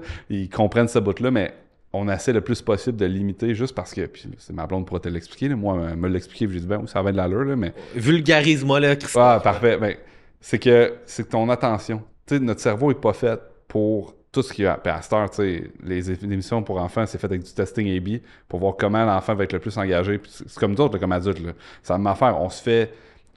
La valeur, c'est notre attention. C'est de garder notre attention. Fait que les enfants, c'est la même chose. C'est pas les entreprises qui sont maléfiques qui font ça. Là. C'est juste que les autres sont payés si ton enfant regarde. Fait qu'ils vont faire un contenu qui est captivant.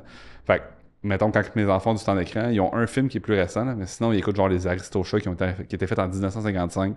Puis un autre, je me rappelle, lequel l'autre qui écoute en tout cas, un autre film, La Belle et le Clochard.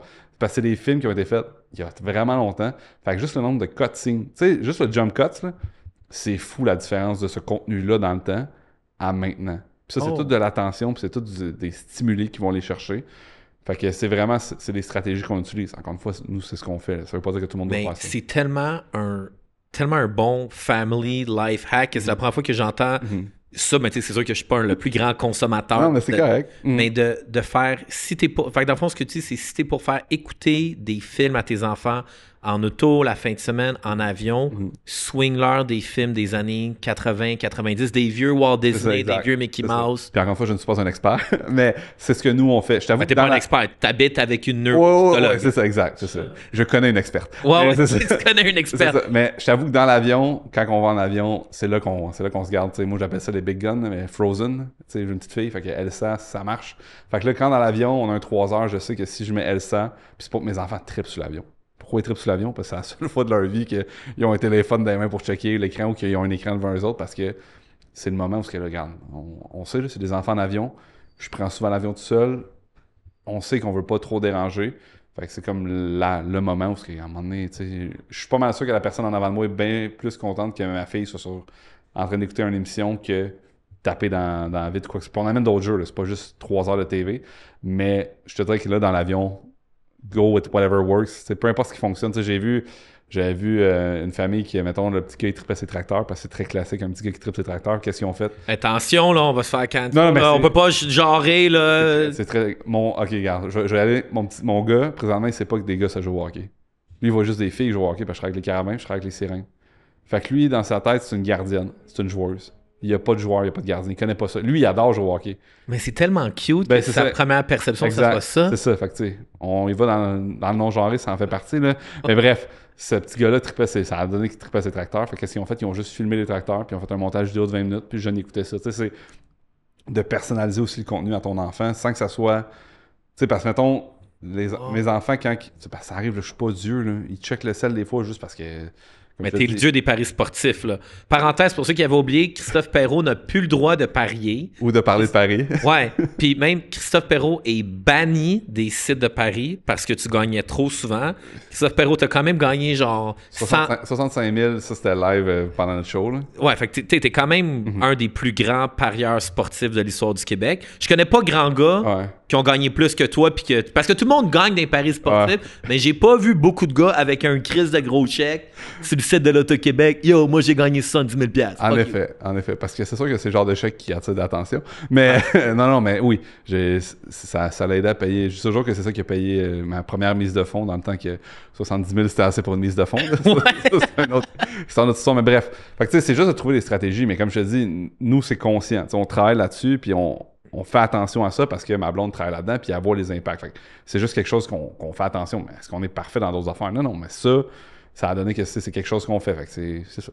Mais c'est tellement comme deux bons trucs. Fait que, exemple, à tous mes boys de mon club de pêche du Royal 132, s'ils veulent faire écouter du contenu à leurs enfants, prochaine fois qu'on va à la pêche, je set up un iPhone, je filme les gars en train de casser dans les paysages. Exact. Si les enfants ils aiment ça, quand ils embarquent dans l'avion, je leur fais un petit montage. Exact. Non, c'est 100%. Je leur vends des clips à 13,90 comme le Patreon de Fred Cole. Ouais, et voilà, c'est là que tes capacités d'entrepreneur arrivent. Mais tu sais, c'est ça. Tu sais, quand moi je pars, mettons, je suis parti l'an passé en Finlande pour un scouting trip pendant une semaine. Fait que ce que j'ai fait à mes enfants, c'est que j'ai enregistré des histoires. Fait qu'à chaque jour, ma blonde avait une histoire de plus à écouter que papa y envoyait du pôle Nord, parce qu'on leur a dit que j'étais parti au pôle Nord, c'était proche de Noël. Fait que tu sais, c'est juste de trouver des petits trucs comme ça, mais tout le monde a ses trucs. C'est vraiment ça. Là. Wow, hey, j'ai pas entendu une personne dire deux aussi bons conseils que ça d'enfants. C'est parfait. Fait que tu vois, c'est là que je suis rendu dans ma vie. Ah, ok, on est moins d'accord, mais parent-enfant. Ouais, ça tient de me remonter le moral. T'as kill mon vibe avec le Canadien, mais t'as remonté mon vibe sur la relation que les enfants ont avec les écrans. Dernière question, parenthèse. Vas-y. c'est pas théorie de conspiration. Vas-y. Mais tu sais, moi, le week-end dernier, j'ai rencontré, en tout cas, j'ai été mis au courant de comment le deal de Demidov de s'en venir à Montréal, de sortir de la Russie est arrivé, puis j'ai été vraiment comme... Ouais, j'ai vu ça sur le Patreon, c'est quand même cool. C'est insane. Puis je dirais pas toute l'histoire parce que je veux quand même donner... Il y a 2 raisons pourquoi je veux le garder sur le Patreon exclusif. De un, c'est que je veux pas que cette histoire-là circule. Parce que, disons que les gens avec qui j'étais sont quand même vraiment big shot. Puis l'autre gars que je fais référence, qui a été le pont entre Kent Hughes puis le gouvernement fédéral, c'est aussi un méga big shot. Puis, je vois pas que c'est un gars dangereux, c'est pas un gars de la mafia. Là. C'est juste un gars que j'adore découvrir des nouvelles personnalités à Montréal. Puis j'étais comme, man, ce gars-là, il est tellement puissant. C'est un gars qui a géré les fortunes familiales des plus grandes familles au Canada. Puis... Mais tout ça pour dire que des fois, tu sais, quand on suivait le storytelling de l'histoire de Demidov, tu sais, des fois, on imagine un peu que c'est dans un film où c'est tout compliqué, mais au final, c'est juste Kent Hughes qui appelle le bon gars qui est comme « Hey man, t'es-tu capable de faire signer tel papier plus vite que prévu? Ouais, donne-moi 2 secondes, laisse-moi appeler l'autre gars. » Il appelle l'autre gars « Hey man, t'es-tu capable de signer ça? » Fait que le gars sur son yacht avec Katy Perry, ben ouais, pas de problème. moi, signer le papier. On se demande de qui tu parles. Puis, merci, bonsoir. Est-ce que dans la PWHL, il y a... on peut-tu s'imaginer des conspiracy theories? Y a-tu des alliances entre des agences, des joueurs? Y a-tu un GM qui était comme, lui là, plus jamais de ma vie que je fais un deal avec lui. Lui, il est barré! D'un, ça serait pas moi parce que moi, je suis AGM, fait que c'est pas moi qui décide ce genre de choses-là. Je te dirais, dans ce temps-là, c'est toujours bon d'inviter du monde qui sont à retraite. C'est toujours eux autres qui sont plus ouverts à raconter des histoires. Ouais. Il y a pas des grosses histoires, mais oui, c'est sûr qu'il y a tout le temps des affaires. Tu sais, ça me fait rire parce que c'est quand t'es inside, tu comprends beaucoup de choses par rapport à, le délai avant que la nouvelle apparaît. Tu sais, mettons, là, regarde, là, on est mardi, je sais qu'on a signé un contrat. En fait, je sais qu'on a signé 2 contrats qui n'ont pas encore été annoncés. Parce que c'est juste le temps que ça soit annoncé, puis tout ça. Je te dirais pas ici, JT, j'ai vu ta face. Mais tu sais, je sais qu'il y a des contrats qui ont été signés, qui n'ont pas été annoncés, puis tu comprends le délai. Fait que là, tu comprends ce qui se passe quand t'as Friedman, Drager, dans le temps McKenzie qui sortent 5 minutes avant la nouvelle, là, tu sais, qui est 2 jours avant, sont comment ça se peut que ça arrive, puis là, soudainement, le matin de la nouvelle, 5 minutes avant, ouais, ça va arriver, puis là, pouf, tu l'annonces. Quand ils disent ça se peut que ça arrive 2 jours avant, là, ils sont au courant que ça s'en vient. C'est juste qu'ils peuvent pas le dire parce que l'agent ou l'équipe ou peu importe qui leur a parlé, c'est comme, attends, tel moment, ça va sortir là, mais regarde, tu peux commencer à flotter parce que, tu sais, maintenant, c'est très, très rare que, puis c'est arrivé dans NBA, là, mais que tu as une transaction qui sort de nulle part. Ça arrive plus, ça. Puis pourquoi? Parce que c'est un business decision. Le Canadien de Montréal veut pas te surprendre comme partisan. Fait que quand il sait que tel joueur bien aimé va se faire échanger, ou quand il sait que, si on dit que Crosby s'en vient à Montréal, mettons, si, un gros si, je répète le si. Ouais, ok, on va en parler de ça. Ben c'est ça. Si ça arrive, ben avant, soudainement, 2-3 semaines avant, tu vas entendre des médias, soyez pas surpris si tel gars en fait partie. Soyez pas surpris si tel gars en fait partie, juste pour préparer le marché à c'est possible que tel joueur s'en aille. Fait qu'il y a toute cette game-là aussi de relations publiques que quand t'es dedans, tu t'en rends compte un petit peu plus que c'est pas un hasard si ces informations-là sortent. Puis que c'est vraiment, tu sais, il y a un... C'est pas genre l'insider qui fouille dans les poubelles. Tu sais, c'est vraiment l'agent ou la direction qui fait comme ça serait bon que ce message-là commence à sortir pour mes fans. Donc, on va commencer à flotter un petit peu cette idée-là. Puis, tu sais, il y a toutes sortes de stratégies de qui tu le flottes, de quelle façon, puis blablabla. Là. Mais quand t'es inside, tu t'en rends compte vraiment de OK, c'est quoi la machine derrière tout ça pour se rendre jusqu'à la fin. Fait que ce bout-là est vraiment quand même fascinant. Parce que, tu sais, tu me parles de pas avoir de surprise. Quand Subban a été échangé pour Weber, ça... Est-ce que c'était populaire, ça? Il y a pas eu de lubrifiants qui ont été mis en trade, là. Non. Puis c'est quoi? C'était 2013, 2000... Ouais, c'était raide, là. Je l'ai couvert sur 25 Stanley. C'est parce que... En plus, t'avais Stamkos cette journée-là aussi. Fait qu'en même temps, t'avais comme bang. Mais t'as raison. Puis c'est arrivé dans NBA avec Doncic.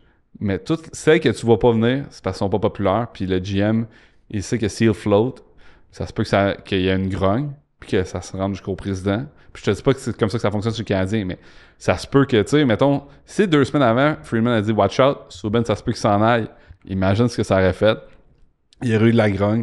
Jeff Molson aurait été voir Bergevin faire « qu'est-ce qui se passe? T'es sûr? Ouais, c'est ça. Tu sais, même sans que ça soit Molson, le monde. Je pense même que déviait. Kevin Gilmore était vraiment contre cette transaction. Ben, c'est ça, exactement. Tu sais, fait que si pendant 2 semaines, tu le laisses sortir puis c'est pas populaire puis que tu as toute ton organisation, puis ça se peut que tu prennes quand même la décision, c'est pas ça que je te dis, mais à un moment donné, quand tu as des situations où tu as tout le business side qui est contre toi, puis que tu te le fais répéter puis marteler, ben, à un moment donné, ça se peut que tu fasses regarde, OK, tu sais, je vais y repenser.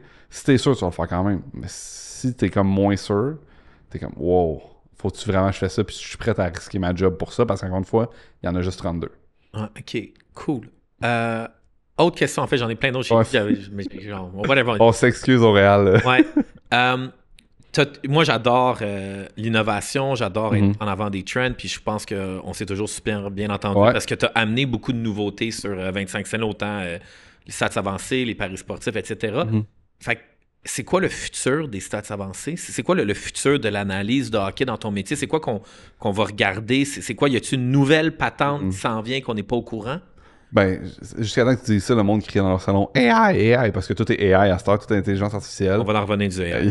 Il y a certaines limites. Je pense que c'est des modèles, c'est de jumeler les stats à tout ce qui est, là, je vais massacrer le mot, là, mais les données physiométriques. Là. Tout ce qui est l'espèce de prévention de blessure, de voir que tel gars ralentit, tel gars de telle façon, tel joueur de telle chose.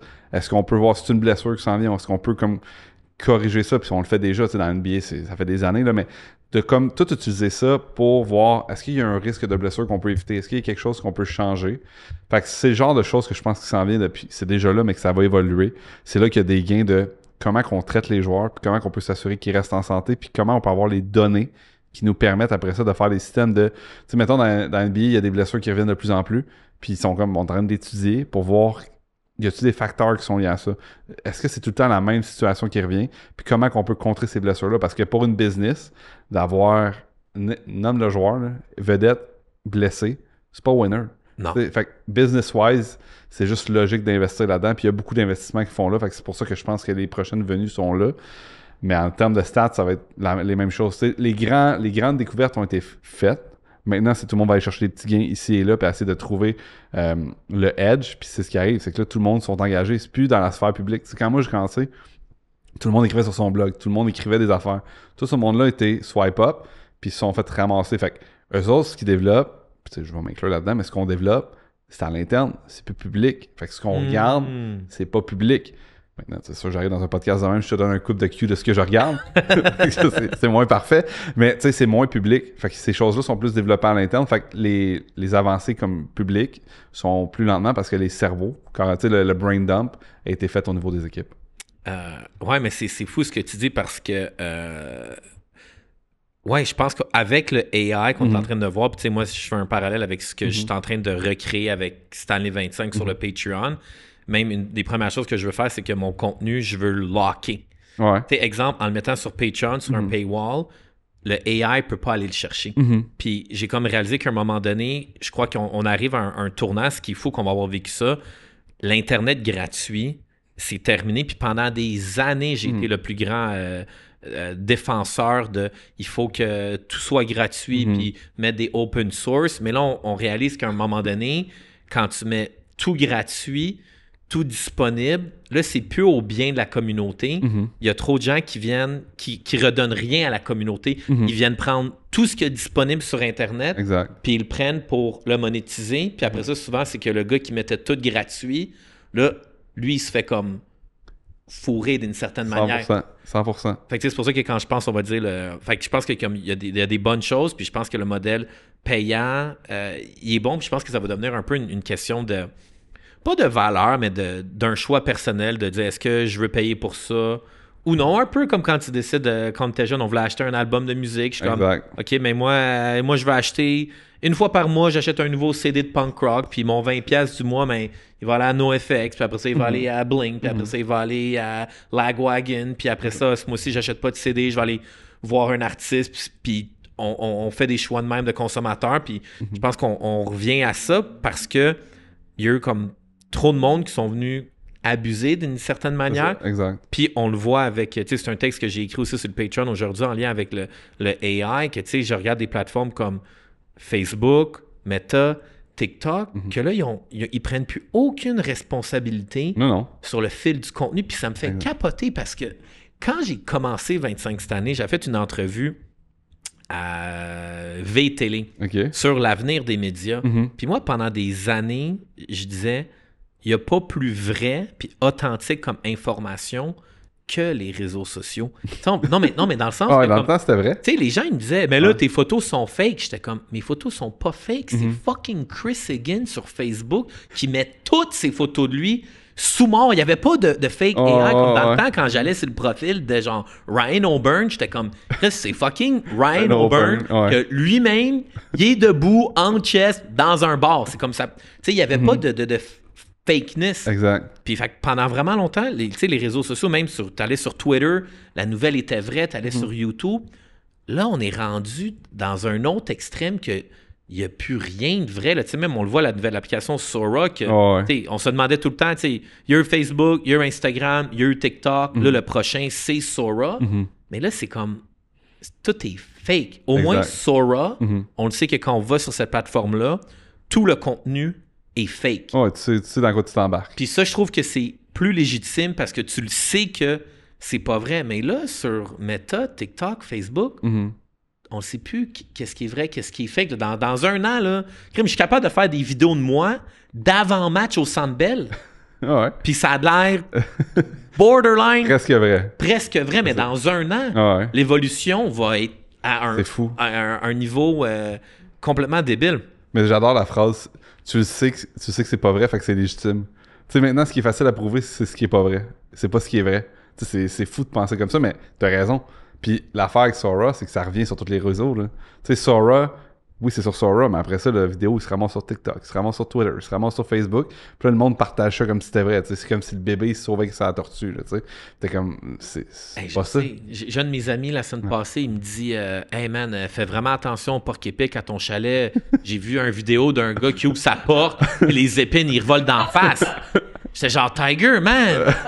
Bro! » J'aime que tu le protèges, son identité. Ah non, encore. Il est capable de prendre une joke, c'est mon meilleur chum. C'est ça. Mais j'étais juste comme « Buddies! » Fais attention à ce que tu fais quand tu vas sur Internet, buddy, parce que clairement, tu sais plus c'est quoi qui est vrai, qui est faux. Là. Mais c'est problématique. Même d'ailleurs, j'en parlais à une couple de gens, je me disais, si j'étais programmeur, moi, je crois qu'on va tranquillement revenir à une autre app. J'ai déjà même trouvé le nom. Ça s'appellerait Raw. Raw. Puis c'est créer un app comme TikTok que tu peux juste mettre un contenu filmé original. Tu peux pas mettre de filtre. C'est du téléphone directement à ça. Pas de fil pour qu'au moins, éventuellement, on se dise, puis que cette plateforme-là prenne une responsabilité de dire, nous, sur Raw, on s'assure que le contenu est toujours original, la date qui a été filmée, le lieu. Tu sais, maintenant, tout est géotagué dans nos téléphones. Puis qu'il n'y a pas d'ambiguïté, que tu peux pas mettre de fil parce que c'est rendu genre fucking dégueulasse. Non, c'est fou. Mais c'est drôle quand tu dis géotagué. Instagram sort une carte où tu peux voir tout ton monde et où. Il y a personne qui réagit à ça. T'es comme, that's weird. C'est un peu bizarre que tu saches à tout moment. Tout le monde est partout. Mais ce que j'aime, c'est que ça se peut qu'il y ait certains anciens dirigeants de BeReal qui disent « Ah, mais ça me semble que ça, c'était pas mal notre idée, ça. » Je pense qu'il y a déjà une plateforme qui s'appelait BeReal ou je sais pas trop. Ça n'a pas toffé longtemps. Ça a pas toffé, mais c'est là qu'il y a peut-être plus un besoin. C'était peut-être la bonne idée au mauvais moment. T'sais. Parce que ce que tu me décris, je trouve que ça ressemble beaucoup à BeReal dans le temps. Fait que clairement qu'il y a un besoin pour ça, puis on va s'en aller vers là, mais pour que le besoin se présente, il faut que les gens comprennent que ce qu'ils voient, c'est fake. Puis présentement, on n'est pas là du tout. Là. T'sais, vraiment pas. Il y a une certaine base d'utilisateurs que oui, mais dans la grande, tu sais, toute la génération au-dessus de nous, pis c'est pas de leur faute, là. C'est pas parce qu'ils sont moins intelligents, au contraire, mais c'est juste qu'ils ont pas grandi avec ça, fait qu'ils ont pas le réflexe de « Ah, c'est peut-être faux ce que je regarde ». Il y a aucun réflexe, c'est ben oui, Ivan Demidov est arrivé dans le couloir sur une moto, tu sais, c'est logique, là, tu sais. Ouais, puis le monde, ils vont le croire. C'est ça, exact. C'est ça le but de mon article aujourd'hui, c'est maintenant les sites de clickbait, ils inventent des quotes. Ben oui. C'est même pas vrai. Ben non. Tu sais, c'est positif la quote, mais je me dis, mais tout le monde croit ça. Ah, yo, man, il est donc ben hot de dire ça. Comme, yo, c'est genre, c'est inventé. Je peux pas croire que les plateformes comme Meta ont toléré ça, puis de voir que comme les annonceurs tolèrent ça aussi. Puis... Ben, personne ne le sait, tu sais, dans le sens que tu investis dans Meta, puis Meta, il se dit, ben, moi, il faut que ça roule, j'ai besoin de contenu, parce que les gens posent de moins en moins sur Meta, c'est juste un fait, là. Fait qu'il faut que tu pognes ce qu'il y a, parce que ce que tu vends, c'est l'attention du monde, encore une fois. Fait que tu pognes qu'est-ce qui attire l'attention du monde? Des faux vidéos, parce que ça a toujours été le cas, là. Ce qui est faux va toujours être plus attirant que ce qui est vrai. C'est juste un fait. Fait que c'est parce que c'est beaucoup plus facile d'inventer quelque chose. Tu sais, filmer un drôle de vidéo, ben il faut que tu attendes qu'il y ait quelque chose de drôle qui se passe peut-être dans ta vie une fois, tu vas avoir quelque chose de drôle et viral. Mais si tu peux l'inventer, juste faire un prompt, c'est fait. Ouais, j'avoue. Good point. Bref, tout ça pour dire que si tu étais encore avec 25 Standing, qu'est-ce que tu penses de ma stratégie de redevenir un blogueur? Chaque jour, je drop un article exclusif avec une coupe de breakdown, puis je le mets exclusif sur le Patreon. J'étais blogueur 25 Stanley, j'aurais peur à chaque sortie d'article, mais je pense que ça c'est parce que je suis rendu avec une famille maintenant, un petit peu plus d'inquiétude pour ma sécurité d'emploi, mais non, je pense que c'est le modèle parfait. Puis je pense que ça donne une liberté d'être le vrai JT, pas de censure, pas un commanditaire à plaire, quoi que ce soit, c'est juste, tu parles à ta gang, tu sais ce qu'ils veulent, tu sais ce qu'ils aiment, puis cette gang-là va grandir et grossir parce que si des gens de l'extérieur veulent le contenu, il va falloir qu'ils payent pour, qu'ils viennent le chercher, puis là, je veux pas leur dire ça publiquement, mais j'ai pas le choix parce qu'on a un micro d'en face. Mais s'ils le font, c'est payant pour toi.